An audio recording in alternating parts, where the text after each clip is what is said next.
V imenu Boga Očeta in Sina in Svetega Duha. Amen. Lepo pozdravljeni v Evangeličanski cerkvi Dobrega pastirja Novo mesto. Kot vidimo, je čas počitnic, nažalost tudi čas bolezni, kar se pozna med našimi vrstami, pa vendarle smo veseli za preživete božične praznike, ko smo se lahko vsaj za hip ustavili, si vzeli čas eden za drugega v res močno napolnjeni cerkvi. Dobrodošli torej vsi v tem svetem prostoru in tudi vsi tisti, ki nas zvesto spremljate preko zaslonov. Danes je prva nedelja po božiču. Prva nedelja po božiču nas vabi, da se vsaj za trenutek ustavimo ob skrivnosti, ki smo jo praznovali.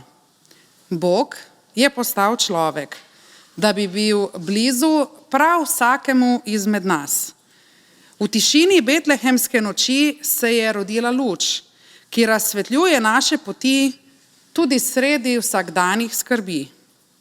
Danes nas Božja beseda spomni, da ta luč ni le oddaljeni spomin, temveč živa prisotnost, ki nas kliče k zaupanju, k ljubezni, k miru.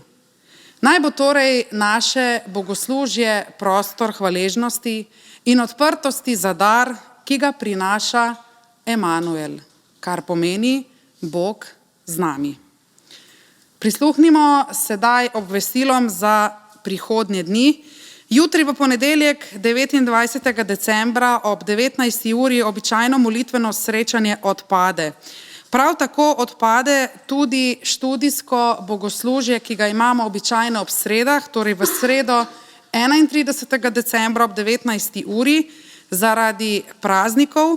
Vsekakor pa bomo imeli bogoslužje, kot je že običajna praksa, v četrtek, torej prvega v tem letu prihajajočem, 1.1.2026 ob 19. uri in sicer bomo imeli praznično novoletno bogoslužje.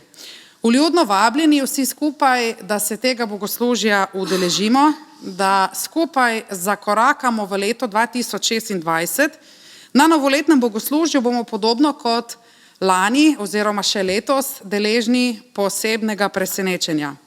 Prav tako že vnaprej napovedujemo bogoslužje, ki bo 6.1. na Tri kralje, to bo bogoslužje, ki bo namenjeno blagoslovu družin. Tudi tu vsi toplo vabljeni, vsaka družina, ne glede na to, ali imate otroke ali ne, to je nebistveno, kajti vsi smo ena velika družina, pa vendar bo vsak prejel vrstico, vodilo za leto 2026. V nedeljo 4.1. pa bomo kot običajno imeli bogoslužje ob 10. uri zjutraj. Sedaj pa bomo zapeli božično himno, ki pravi: Čuj spev angelov doni. Veselja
Drage sestre, dragi bratje, biblično vodilo današnje nedelje je iz Evangelija po Janezu, prvo poglavje, 14. vrstica in pravi takole: In beseda je postala meso in se naselila med nami. O Bogu, ki je zaradi ljubezni in usmiljenja prišel na ta svet med nas, ljudi, lepo govori tudi naslednji odlomek iz Stare zaveze, Svetega pisma iz Psalma 93, ki o vsemogočnem Bogu pravi takole: Gospod kraljuje, oblečen v veličastvo. Gospod je oblečen v moč, opasal se je. Zares, trden je svet, ne bo omahnil. Tvoj prestol je trden od nekdaj, ti si od vekomaj. Tvoja pričevanja so zelo zanesljiva. Svetost pristaja tvoji hiši, Gospod, za dolgost dni. Sedaj, ko smo slišali svetopisemske odlomke, ki opisujejo vse presežnega Boga, pa se temu Bogu, ki je tako usmiljen in sočuten, približajmo s priznanjem svojih grehov rekoč: Dragi Bog, žal nam je, da pozabljamo, kako si mogočen, zlasti v ljubezni, in kako si pravičen, zlasti zaradi ljubezni do ljudi, in kako si nam blizu, saj si nas vzljubil in prišel med nas. Zato te, dragi Bog, prosimo za usmiljenje in odpuščanje. Podari nam mir v naši duši in utrdi našo vero po Jezusu Kristusu. Naša skesana srca tako lahko tolažijo besede milosti in slavospeva, ki pravijo: In spomnil se bom svoje zaveze, spomnil se bom dežele. Ob misli na Božjo pomoč naša srca vzklikajo: Slava Bogu na višavah in na zemlji mir ljudem, ki so mu po volji. Amen. Vabim nas vse skupaj še k skupni molitvi. Naš Bog, ki si naš nebeški Oče, ti nas tolažiš kot mati svoje otroke in nam pripravljaš odrešenje.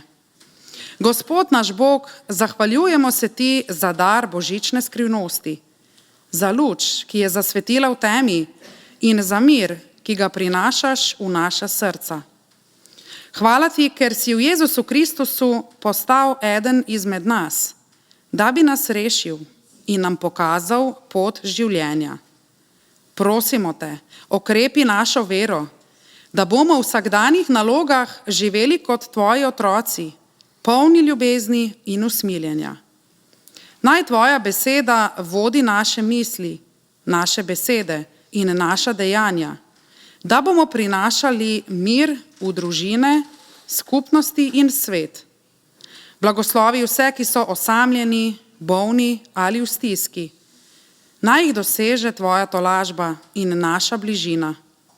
Vse to te prosimo po Jezusu Kristusu, našem Gospodu, ki živi in kraljuje vekomaj. Amen. V nadaljevanju bomo slišali berilo, še prej pa bomo zapeli pesem, ki pravi: To je ta dan.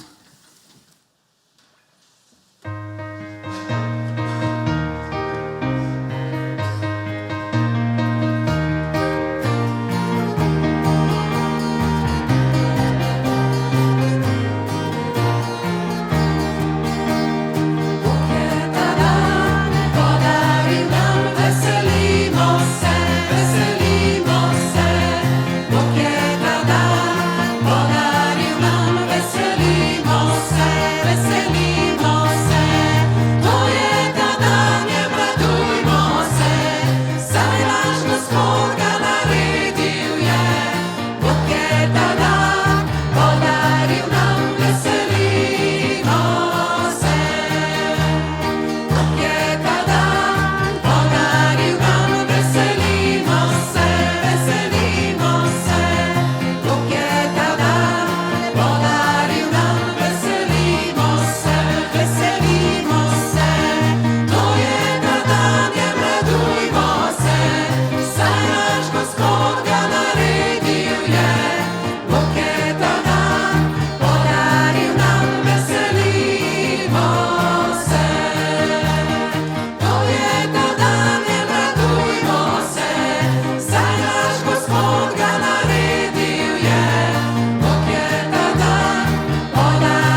sesti. Dragi prijatelji, berilo za današnje bogoslužje so naslednje vrstice iz preroka Izaije. Vriskajte nebesa in raduj se zemlja, gore zaženite vrisk. Kajti Gospod tolaži svoje ljudstvo in se usmili svojih ubogih. Prestolnica bo polna ljudstva. Hči Sionska pa pravi, zapustil me je Gospod. Gospod je name pozabil. Mar pozabi žena svojega otročiča in se ne usmili otroka svojega telesa? A tudi, če bi one pozabile, jaz te ne pozabim. Glej, na obe dlani sem te napisal, tvoje obzidje je vedno pred menoj. Dragi zbrani, pred zaključkom tega leta lahko vsak izmed nas naredi inventuro svojega življenja za preteklo leto. In zagotovo se lahko soočimo s pomanjkljivostmi, s katerimi se ne moremo pohvaliti. A prav tako se lahko tudi soočimo z dobrimi stvarmi, ki smo jih doživeli, dobrih situacij, ki smo jih preživeli, in tudi stvarmi, ki so nam v ponos. In potem se vprašamo, kakšen je saldo, torej kakšna je razlika med vsoto enega in drugega. In ta razlika je Božja milost. Kajti po Božji milosti so izbrisani naši minusi in po Božji milosti se zgodijo plusi v našem življenju. In o Božji milosti smo slišali tudi v prebranem tekstu. Zadnji stavek pravi, glej, na obe dlani sem te napisal. Bog nas je zapisal na svoje dlani. To se je zgodilo takrat, ko je bil pribit na križ. Takrat se je zgodilo naše odrešenje. In brazgotine ran na njegovih dlaneh so vidni dokaz njegove milosti. In te milosti ne more nihče izbrisati, nihče ne more odstraniti in nihče ne more preklicati. O Božji milosti, ki je večna, lahko govorimo iz dneva v dan in smo zanjo neizmerno hvaležni. In ameriški evangeličanski pisatelj Jerry Bridge je o Božji milosti takole zapisal. Tvoji najslabši dnevi niso nikoli toliko slabi, da bi bili zunaj dosega Božje milosti. In tvoji najboljši dnevi niso nikoli toliko dobri, da bi bili zunaj potrebe po Božji milosti. In vabim nas, da veselo in z neizmerno hvaležnostjo se spominjamo tega, kar Bog dela za nas, da ga slavimo za njegovo milost, tudi v naslednjih trenutkih, ko bomo prišli pred Boga s pesmimi. In kdor lahko vstane, vabim, da vstanemo, da slavimo Gospoda Jezusa Kristusa za njegovo milost.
Preden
si časti.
Hvala ti, Jezus, ker resnično nihče nikakor ti. Ti si Gospod, ki odpuščaš naše grehe in ti si Gospod, ki nas vodiš v situacije, ki nas razveseljujejo. In zato te slavimo v tem jutru, zato te častimo za tvojo milost, zato se v duhu priklanjamo pred tabo, Jezus Kristus. Amen. Sledi utrinek za otroke.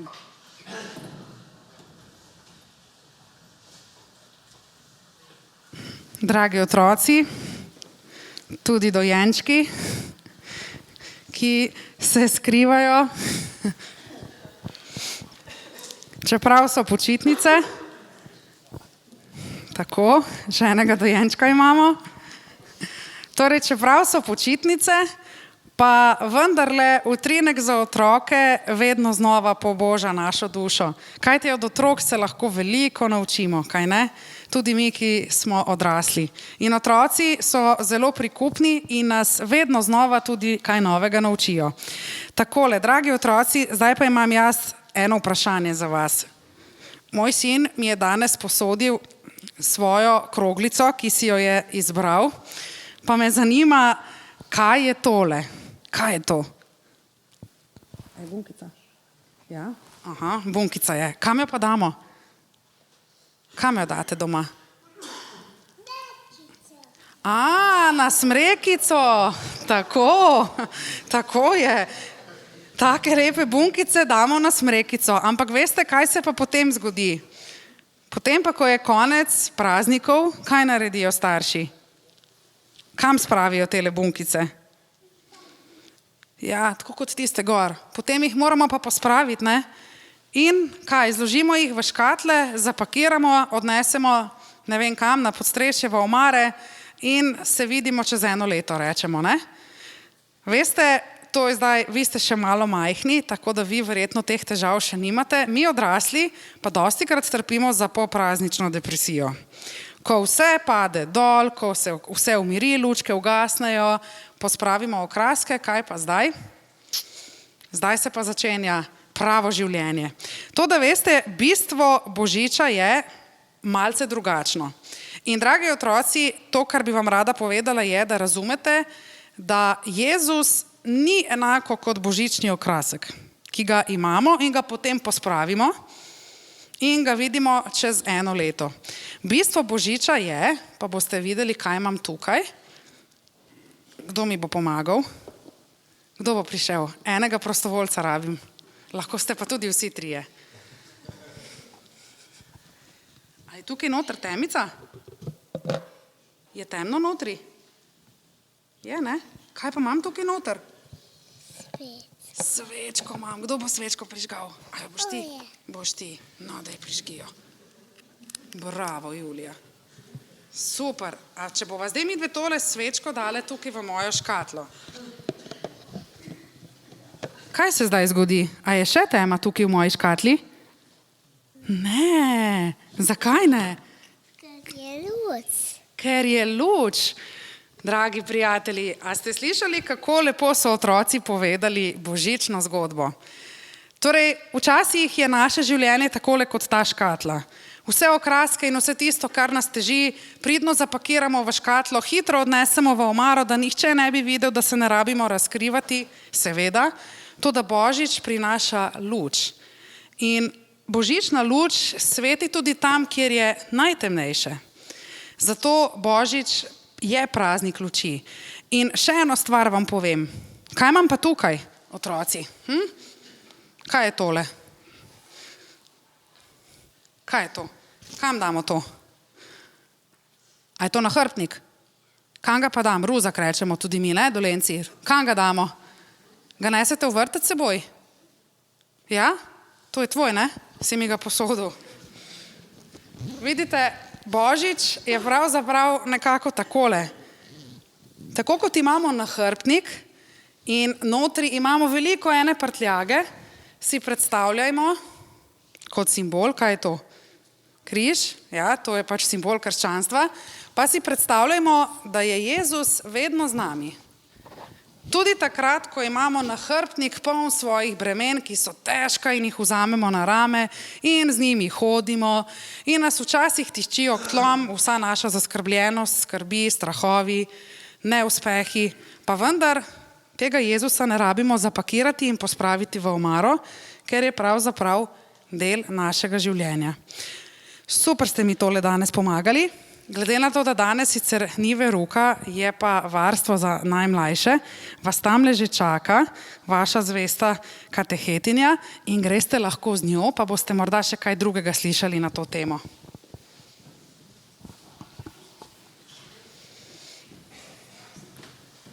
Mi pa bomo z darežljivo roko in srcem zbrali naše prostovoljne prispevke, ki so namenjeni izgradnji naše cerkve, našega skupnega doma.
Milost vam in mir od Boga, našega Očeta in Gospoda Jezusa Kristusa. Amen. Ustanimo še enkrat in preberimo današnjo Božjo besedo iz Svetega pisma, iz Evangelija po Janezu, 1. poglavje od 6. do 9. vrstice, kjer pravi: Bil je človek, ki ga je poslal Bog, ime mu je bilo Janez. Prišel je za voljo pričevanja, da bi pričeval o luči, da bi po njem vsi sprejeli vero. Ni bil on luč, ampak pričeval naj bi o luči. Resnična luč, ki razsvetljuje vsakega človeka, je prihajala na svet. Poslušali smo Božjo besedo. Amen. Tema današnje pridige je, kot smo že slišali, kot ste mogoče ugotovili, Janez Krstnik. Če bi Janeza opisali z jezikom današnjih mladih, to je v slengu, bi to zvenelo nekako takole. Janez ni bil tip, ki bi lovil lajke na Instagramu, bil je puščavski influencer, živel je off-grid, brez Wi-Fi-ja, samo on, Bog in narava. Njegov stil je bil fashion icon, kamelja dlaka in usnjen pas. Torej minimalistični look, brez nepotrebnih dodatkov, skratka, temu se reče OG, Original Gangster. Prisegel je na bioprehrano, kobilice in med, torej čisti proteini in naravni sladkor. Njegov kontent je bil straight talk, spreobrnite se, brez filtrov, brez clickbaita. Ja, temu se reče, da je bil game changer. Krstil je samega Jezusa. To je nivo verified blue check.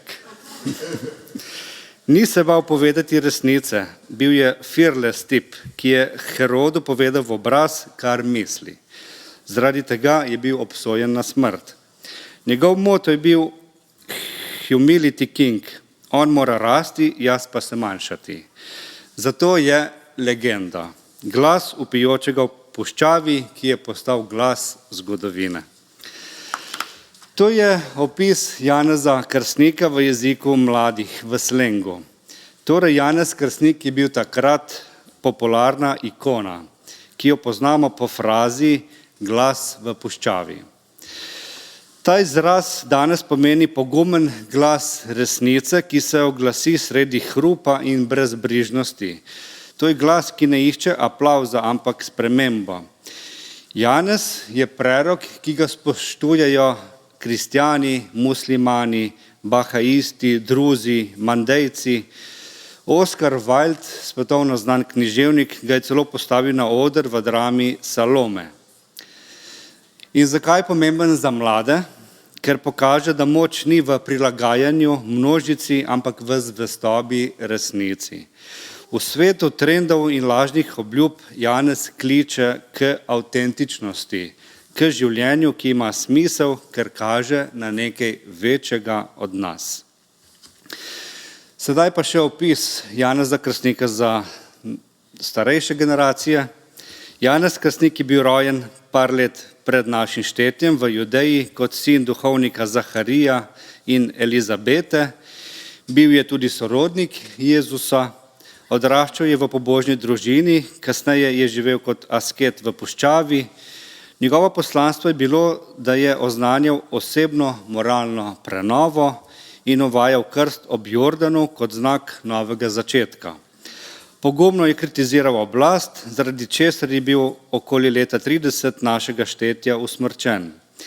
Cerkev ga vidi kot človeka, ki je pripravil pot Kristusu in ostaja simbol ponižnosti in poguma. Še ena zanimivost glede Janeza Krstnika. Tradicionalna cerkev se ga spominja 24. junija. To je ob najdaljšem dnevu v letu, ko je svetloba na vrhuncu. In takrat po tistem dnevu začne svetloba počasi jenjati. Ta prehod, ko se začnejo dnevi krajšati, je simbol njegove besede, ki pravi, ko je rekel, on mora rasti, jaz pa se moram manjšati. Ta dan, konec junija, so ljudje nekoč imenovali mali Božič, ker Janez napoveduje prihod večje luči, Kristusa. Janeza so primerjali tudi s kresovi ob poletnem solsticiju, ki zagorijo tudi v naših krajih, ker je njegovo sporočilo močno, svetlo, a napoveduje prihod večjega od sebe, sonca pravičnosti, kar se pa praznuje ob zimskem solsticiju za Božič, ki simbolizira učlovečenje Božjega Sina. Sveto pismo pravi, da je Janez Krstnik prišel, da bi pripravil pot Gospodu, da bi pričeval o prihajajoči luči, o nečem velikem. Prišel je, da bi pravzaprav streznil družbo in da bi ljudje spet začeli pričakovati Božjo pomoč, da bi ponovno začeli verovati. In Janez Krstnik je prišel za vse ljudi, predvsem pa za navadne. Poglejmo si, kako je izgledalo življenje navadnega človeka, preden se je pojavil Janez Krstnik, zato da bi lažje razumeli, kakšna figura je Janez pravzaprav bil. Torej, predstavljajmo si, da se pogovarjamo z nekom na trgu v Palestini, v nekem mestu okoli leta 20 našega štetja, pristopimo k nekemu mimoidočemu in ga vprašamo, kako živiš. In ta mimoidoči nam odgovori: kako živim? Težko. Vsak dan je boj za preživetje. Davki. Rim zahteva svoje, Herod zahteva svoje, tempelj zahteva svoje. Včasih se sprašujem, ali delam samo za druge. Imam malo zemlje, a če pride slaba letina, hitro postanem dolžan Rimu, Herodu ali templju. Dolgovi se kopičijo. Če ne plačam, lahko izgubim vse, zemljo, celo svobodo. Nekateri hitro končajo kot sužnji. Hrana. Če je dobra sezona, imam ječmenov kruh, malo rib, oliv, meso zelo redko, samo ob praznikih. Otroci so pogosto bolni, zdravnikov ni, samo zelišča in molitev. Včasih se sprašujem, ali Bog še vidi našo stisko. Naša hiša, majhna, iz kamna in blata, streha iz vej in slame, ko dežuje zamaka, higiena, kopel, samo v reki, če je blizu, voda je dragocena, oblačila, ena tunika, popravljena že 10-krat, če se strga šivamo, če se obrabi, prosimo sorodnike. Na trgu pa slišim govorice o novih gibanjih. Zeloti pravijo, da moramo vzeti orožje proti Rimljanom, farizeji pravijo, da moramo biti še bolj čisti, še bolj natančni v postavi, ampak jaz si želim mir, želim pravičnost, želim, da Bog pride in naredi konec temu svetu krivice in revščine in strahu. To ni pretiravanje, to je realnost. 80-90% ljudi takrat je bilo kmetov, ribičev, obrtnikov brez varnosti. Davki so znašali 30-40% pridelka. Povprečna življenjska doba je znašala 30-35 let. Hiše so bile majhne, brez kanalizacije, brez tekoče vode, higiene ni bilo, ritualne kopeli so bile privilegij, hrane bilo malo, pri otrocih je bila visoka smrtnost, bolezni pa niso zdravili. In sedaj si lahko predstavljamo, da je povprečnim ljudem vsak dan grozila izguba vsega. Življenja, zdravja, imetja. V trenutku so lahko postali sužnji, ujetniki, bili so namreč pod okupatorjem, Rimljani. In sedaj lahko lažje razumemo, zakaj so hrepeneli po spremembi. Celo po revoluciji. Zakaj so čakali Mesijo. Kaj pa mi danes? Ali kdaj občutimo podobno nemoč, ko se zdi, da sistemi odločajo namesto nas?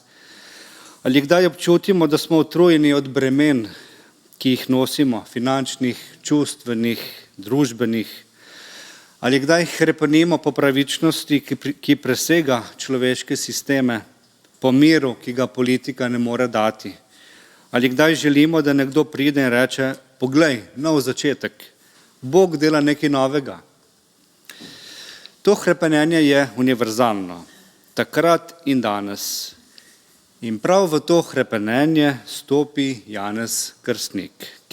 Kot glas, ki pravi: pripravite pot Gospodu.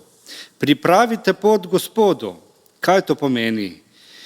Izaija je že nekaj stoletij pred Janezom Krstnikom rekel: v puščavi pripravite pot Gospodu, zravnajte v pustinji cesto našemu Bogu. V času Izaije je to pomenilo: Bog bo osvobodil Izraelce iz Babilona. Danes to pomeni, da Bog želi osvoboditi nas iz strahu, iz obupa, iz praznine, greha, nesmisla. Ampak Izaija nas vabi k premisleku, ali so naše poti ravne, ali so doline obupa morda pregloboke, ali so gore samozadostnosti morda previsoke. Pripraviti pot pomeni odstraniti ovire, ki jih lahko odstranimo. Kaj bi bile te ovire? morda zamere, morda brezbrižnost, morda nevera, morda obup, morda neutolažljivost, morda pretiravanje, morda moramo urediti odnose, morda moramo obnoviti molitveno življenje, morda moramo samo odpreti vrata Božji tolažbi. Če pa so naše poti že poravnane, pa moramo odstraniti ovire in samo ponovno začeti pričakovati Božjo pomoč. Vendar, zakaj je to tako težko?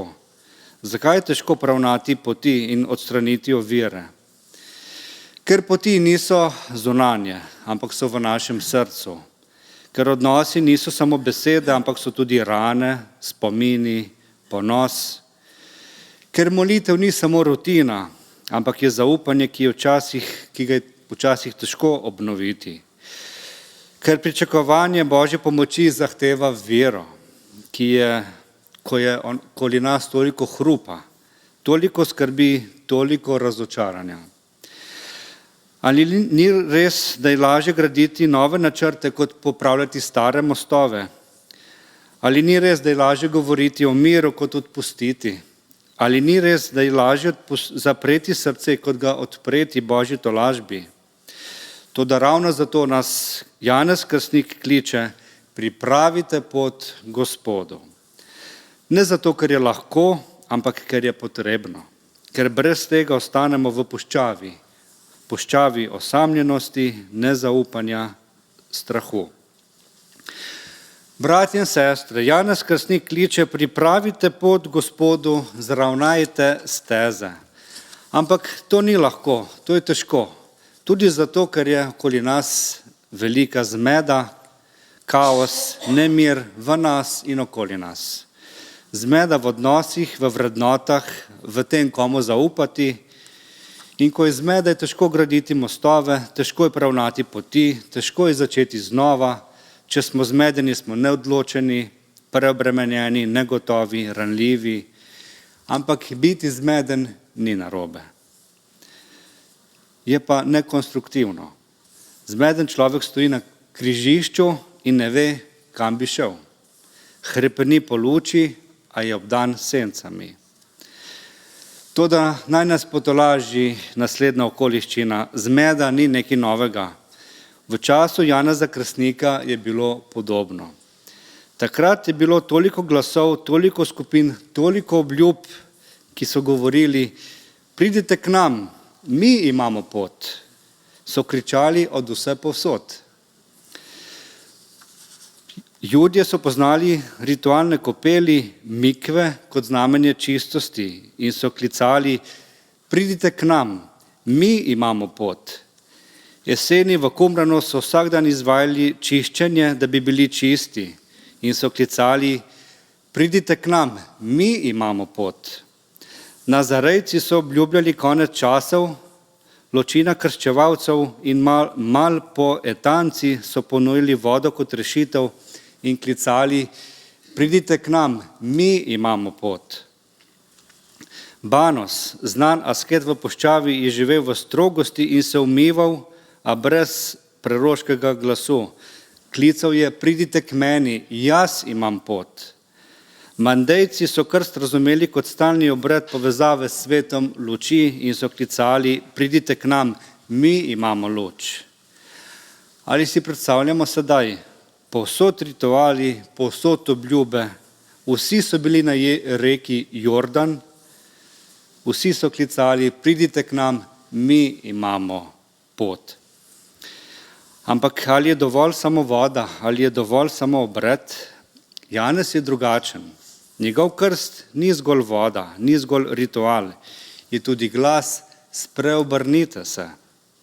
Je klic k notranji spremembi, ne samo k zunanji čistosti. Je znamenje, da človek želi pretrgati z grešnim življenjem in začeti novo pot. In ko pride Jezus, Janezov krst dobi še globlji pomen: pripraviti se na tistega, ki ne krščuje samo z vodo, ampak svetim duhom in ognjem. In kaj to pomeni za nas danes? Tudi danes je veliko glasov, ki obljubljajo čisto vest, srečo, mir, a brez resnične spremembe srca. Pripraviti pot pomeni urediti odnose, obnoviti molitev, odpreti srce Božji tolažbi. In to smo slišali, je težko, ker smo zmedeni in ker smo zaradi tega paralizirani, ker smo ranjeni, ker nam manjka poguma. Toda Božič je znamenje, da Bog prihaja do nas tudi po naših neravnih poteh, da pride do tja, kjer mislimo, da je nemogoče priti. In da se bomo še lažje vživeli v čas Janeza Krstnika in zmedi, ki je takrat vladala, prisluhnimo še enkrat temu mimoidočemu na trgu nekje v Palestini, kako je on gledal na Janeza Krstnika in na tisti čas. Njegov monolog bi bil približno takšen. Zmeda, povsod zmeda. Kdo ima prav? Kdo ima pot? Vsak dan slišim nove glasove. Na trgu mi nekdo reče, pridi k nam, mi smo eseni, mi smo čisti, vsak dan se umivamo, vsak dan se pripravljamo na konec časov. Če hočeš biti pripravljen, moraš biti kot mi, stran od sveta, stran od grešnikov. Ampak se vprašam, ali je to pot, umik, ali Bog res hoče, da zbežim? Potem pride drugi, ki pravi, pridi k nam, mi smo Nazarejci, mi živimo strogo, mi čakamo Mesija, če boš z nami, boš rešen. Ampak se vprašam, ali je dovolj samo čakati? Na obali Jordana srečam krščevalce, pravijo, voda te bo rešila, potopi se, očisti se in boš pripravljen. Jaz se vprašam, ampak ali je dovolj samo voda? Ali je dovolj samo obred? In potem pridejo zeloti, glasni, jezni, pravijo, dovolj je Rimljanov, vzemi meč, pridruži se nam, svoboda se rodi iz krvi. Ampak ali je to pot? Ali nasilje prinese mir? In še drugi šepetajo, pridi k nam, mi smo mal poetanci, mi smo pravični, mi se ločujemo od sveta. Ampak se vprašam, ali je ločitev in odvojenost rešitev? Toliko glasov, toliko obljub, toliko poti in jaz sem utrujen. Jaz si želim mir. Jaz si želim, da Bog pride in naredi konec tej zmedi, negotovosti in krivici. Sredi zmede, sredi kaosa, sredi številnih glasov, ki so obljubljali očiščenje, mir in rešitev, pa se pojavi Janez, drugačen od ostalih. Ni ponujal vodo kot drugi, ampak tudi ritual. Ne samo ritual in vodo, ampak tudi klic, spreobrnite se. Ni ponujal samo izolacijo v puščavi, ni ponujal niti meča za upor. Njegov krst je bil klic k preobratu v življenju. Ne samo k obredni čistosti, ampak k notranji preobrazbi. Medtem ko so drugi govorili, očisti se, da boš pripravljen, je Janez rekel, spreobrnite se, ker prihaja Božje kraljestvo. To ni bil le obred, to je bila odločitev. Odločitev, da pretrgamo z grehom, da začnemo znova, da pripravimo srce za Mesija. In zakaj mu ljudje verjamejo, zakaj množice hitijo k njemu? Ker je avtentičen. Njegovo življenje potrjujejo njegove besede. Oblačilo iz kamelje kože, hrana iz kobilic in medu, to ni moda. To je znamenje, da ne išče udobja, moči ali denarja. Ni bil v templju, ni v palači, bil v puščavi, tam, kjer ni bilo privilegijev. Janez ni gradil svoje ločine, ne išče sledilcev zase. Njegov krst je priprava na nekoga večjega. Za menoj prihaja močnejši, je klical. To je verodostojnost, ko ne postavi sebe v središče, ampak Kristusa. Zato je bil Janezov glas jasen, močan, preroški, ni ustvaril zmede, ni ločeval po statusu, bogastvu, izobrazbi, njegov klic je bil za vse, za vojake, cestninarje, reveže, bogate. Janez je bil revolucija, pravičnosti in etike. Drugačen, poseben, avtentičen, glas, ki še danes odmeva: pripravite pot Gospodu. In množice, ki so bile utrujene od praznih obljub, so hodile k njemu, ker so hrepenele po nečem resničnem, da jim nekdo pove resnico, da jim nekdo da upanje. In prav o tem govori odlomek, ki smo ga slišali na začetku. Bil je človek, ki ga je poslal Bog, ime mu je bilo Janez. Prišel je za voljo pričevanja, da bi pričeval o luči, da bi po njem vsi sprejeli vero. Ni bil on luč, ampak pričeval naj bi o luči. Resnična luč, ki razsvetljuje vsakega človeka, je prihajala na svet. Odlomek govori o tem, kdo je bil Janez Krstnik in kaj je bila njegova naloga. Ta odlomek je del prologa evangelija, ki ga je napisal drugi Janez, apostol Janez, Jezusov učenec. In te besede, ki smo jih prebrali, so bile zapisane približno 60 let potem, ko je Janez Krstnik že umrl. Ta Janezov evangelij od apostola Janeza se začne s tako imenovanim prologom, ki je uvodna himna, ki razodeva večnost besede, logosa in njen prihod v zgodovino. Sporočilo prologa je pokazati, da se večna beseda, ki je bila pri Bogu in je Bog, približa človeku. V začetku je bila beseda. Potem pa se nenadoma pojavi človek. Bil je človek, poslan od Boga, ime mu je bilo Janez. To ni slučajni umestni stavek, temveč teološki prelom. Evangelist s kontrastom med bila je beseda in bil je človek, kar Hraska prevaja kot pojavil se je človek, pokaže, da se večni resnični Bog našemu svetu približa preko človeka. Bila je beseda, pojavil se je človek, Janez Krstnik. Logos kot osebna Božja beseda je od vekomaj. Janez Krstnik pa je smrten človek kot jaz in ti, del minljive zgodovine. Kaj nam to govori, ta prelom? To nam govori, da Božji načrt je konkreten, usmerjen v nas. Bog ne pošilja le luči, ampak tudi glasnika, kajti njegova skrb je preventivna. Še preden luč zasije, nekdo pripravi pot, da nihče od nas ne ostane v temi, brez klica. Tudi na svetu je tako. Pred vsakim dogodkom dobimo vabilo. Vsak koncert ima najavo, za vsako srečanje se vnaprej določi termin, za vsak obisk se običajno vnaprej dogovorimo, kdaj se bo zgodil. In tako je tudi Janez Krstnik vnaprej napovedal prihod logosa, luči Boga. Kristus v tem današnjem odlomku ni oddaljen koncept, ampak resnična luč, ki razsvetljuje vsakega človeka. To pomeni, da se Božja skrb dotika vsakega, mene, tebe, soseda v stiski, prijatelja v dvomih. Kaj to pomeni danes? Pomeni, da luč pride tja, kjer dejansko živimo, v nočno sobo,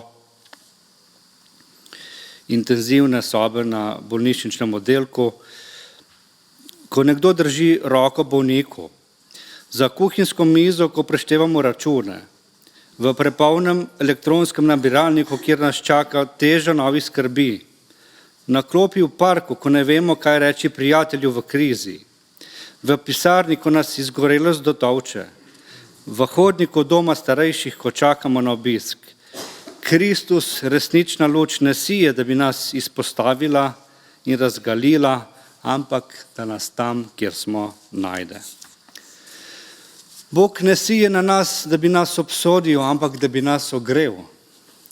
Ne sije, da bi nas zaslepil, ampak da bi nam pokazal pot. In ta luč je izpolnitev stare zaveze. Ljudstvo, ki hodi v temi, bo videlo veliko luč. In zaradi nežne Božje milosti bo vzhajajoče sonce posvetilo tistim, v smrtni senci. Janezovo poslanstvo je samo najava te milosti, glas, ki pripravi pot, da pride on, Bog, tam, kjer smo. Zato danes recimo, dovolim, da me luč najde, dovolim, da me Božja skrb objame, dovolim, da me Božje usmiljenje dvigne, da me Božji sin nagovori. Sprejemam Kristusa, ker me je vzljubil v moji temi, v mojem strahu, v moji neurejenosti, v moji zmedi. Ljubim ga, ker je resnična luč, ne bleščava ideja, temveč oseba, ki gre proti meni. Ko bom jutri odprl vrata doma, ko bom sedel za mizo, ko bom prejemal novice, se bom spomnil, luč je prišla na svet zaradi mene. In če je našla mene, me bo tudi vodila, korak za korakom, v mir. To je Božja skrbna roka, to je Božje usmiljenje, to je Kristus. In Božji mir, ki presega vsakom, bo varoval naša srca in naše misli v Jezusu Kristusu. Amen. Molimo. Gospod, hvaležni smo, da si nas našel v naši temi. Hvaležni smo, da si poslal Janeza, krstnika, da pripravi pot in da si sam prišel kot resnična luč. Hvaležni smo, da tvoje usmiljenje ne pozna meja, da razpetljuješ vsakega človeka. Prosimo te, da nas tvoje usmiljenje objame tam, kjer smo utrujeni, zaskrbljeni, ranjeni. Naj nas tvoja luč ne zaslepi, ampak vodi, naj nas ne obsodi, ampak ogreje. Naj tvoji bližini najdemo mir, ki ga svet ne more dati. Gospod Jezus, resnična luč, nauči nas hoditi za teboj. Naj tvoje usmiljenje postane naš vsakdan, tvoja bližina naš mir, tvoja ljubezen naš dom. Naj po nas mnogi spoznajo, da si prišel iz ljubezni in skrbi do vsega človeštva. V tvojem imenu molimo. Amen. Na koncu bogoslužja bomo zapeli pesem Oj ti radosti, oj ti blaženi. Oj ti radostni, oj ti blaženi. V nemščini znana pod naslovom O du fröhliche. To je pesem, ki je ena najbolj priljubljenih božičnih pesmi v nemškem govornem prostoru. Naj povem samo nekaj zanimivosti o tej pesmi. Njeno besedilo se slavi 3 temeljne praznike krščanstva. Božič, Veliko noč in binkošti. V vsaki kitici odmeva veselo sporočilo, Kristus je rojen, vstal in posvečuje vse, ki verujejo. Pesem kliče k radosti, hvaležnosti in zaupanju v Boga, saj oznanja, da je sredi izgubljenega sveta prišla luč, ki prinaša odrešenje. Avtor besedila je Johannes Daniel Falk, nemški pesnik, pisatelj in humanitarni delavec. Sprva je bil literat, povezan z vajmarskim krogom okoli Goetheja, a ga je osebna tragedija globoko zaznamovala. Namreč med epidemijo tifusa je izgubil 4 od svojih 7 otrok. In namesto, da bi se zaprl v bolečino, je odprl srce za druge, ustanovil je sirotišnico za otroke brez staršev in postal glasnik krščanskega upanja. In prav v tem obdobju je napisal besedilo pesmi O du fröhliche, ki je bila prvotno del trilogije božičnih pesmi za otroke v sirotišnici. Še ena zanimivost, melodija izvira iz stare sicilijanske katoliške himne O Sanctissima, besedilo pa iz protestantskega okolja. In že v svojem izvoru ta pesem združuje različne krščanske tradicije. Danes jo pojejo predvsem protestanti in katoličani, občasno pa tudi pravoslavni verniki na ekumenskih bogoslužjih kot znamenje edinosti v Kristusu. In ko bomo sedaj zapeli to pesem, naj nas spomni, da sredi bolečine in teme prihaja luč, ki nam vsem prinaša upanje. Zapojmo jo kot pesem veselja, hvaležnosti in prijateljstva.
Draga Božja cerkev, kot znak edinosti bomo to bogoslužje zaključili tudi z Jezusovo molitvijo Oče naš, ki je molitev cerkve.